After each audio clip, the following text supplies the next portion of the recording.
रस फुटता उधळलाली भूपाळी रामपारी दिशादाही उजळल्या आल गोकुळ आपुल्या दारी निर्भेळ आणि सकस चवीच गोकुळ लई भारी। गोकुळ दूध संघाची दर्जेदार दुग्ध उत्पादने गोकुळ दूध, दही, तूप, दूध powder, cooking butter, table butter, paneer, इलायची श्रीखंड, आंबा श्रीखंड, फ्रूट श्रीखंड, ताक आणि लस्सी। गोकुळ दूध आणि दर्जेदार दुग्ध उत्पादने, चव आहे कोल्हापुरी, गोकुळ लई भारी। दक्षिण कोकणची काशी असलेल्या श्रीदेव कुणकेश्वर महाशिवरात्री यात्रा मोठ्या दिमाखात कुणकेश्वर शिवतीर्थावर सुरू झाले। हर हर महादेवाच्या जयघोषात, ओम नमः शिवायच्या नामजपात आणि श्रीदेव कुणकेश्वराच्या नामघोषात कुणकेश्वर महाशिवरात्रोत्सवामध्ये कुणकेश्वर तीर्थस्थानी पहिल्याच दिवशी भाविकांचा जनसागर लोटला होता। निसर्गरम्य गाव सुंदर वसलंय सागर किनाऱ्यावर,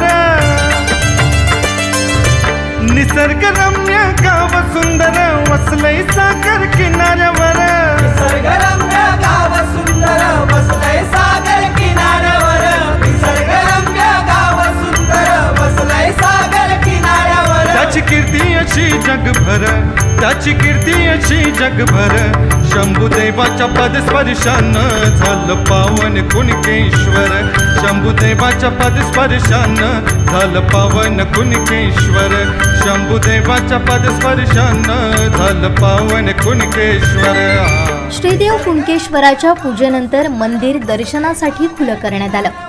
त्यानंतर दर्शनासाठी महाशिवरात्रीच्या पहिल्या दिवशी भाविकांचा जनसागर लोटला होता।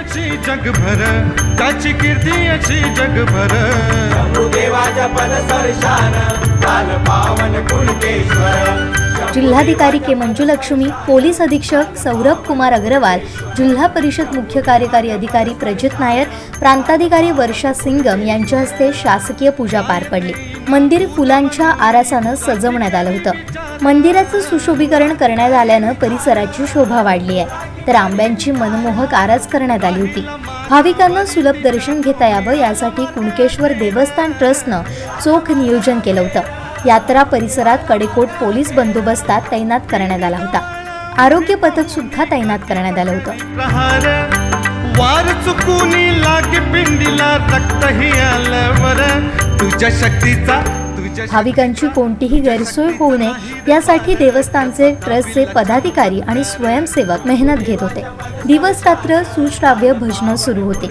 दरम्यान केंद्रीय मंत्री नारायण राणे यांनी आणि आमदार नितेश राणे यांनी सपत्नीक कुणकेश्वराचं दर्शन घेत पूजा केली, तर आमदार रवींद्र फाटक, अतुल रावराणे, संदेश पारकर यांनीही कुणकेश्वराचं दर्शन घेतलं। यात्रेमध्ये विविध प्रकारची खाद्यपदार्थांचे दुकानं, हॉटेल्स, मालवणी खाजा, कपडे दुकानं, कापड दुकानं, चायना खेळणी यांनी यात्रा परिसर फुलून गेला होता। यावेळी यात्रेच्या ठिकाणी पारंपरिक शेती अवजारं मोठ्या प्रमाणात विक्रीस आली होती। कुणकेश्वराच्या समुद्रकिनारी ही भेळ, आईस्क्रीम, इतर हॉटेल्स यामुळे समुद्रकिनारा दुकानं गर्दीनं फुलून गेला होता। चायना वस्तू ते हस्तकला, धार्मिक आणि सामाजिक संस्थांची माहिती देणारी केंद्र यातून यात्रा सजली होती। भाविकांसाठी एसटी महामंडळानं जादा एसटी गाड्या सोडल्या होत्या।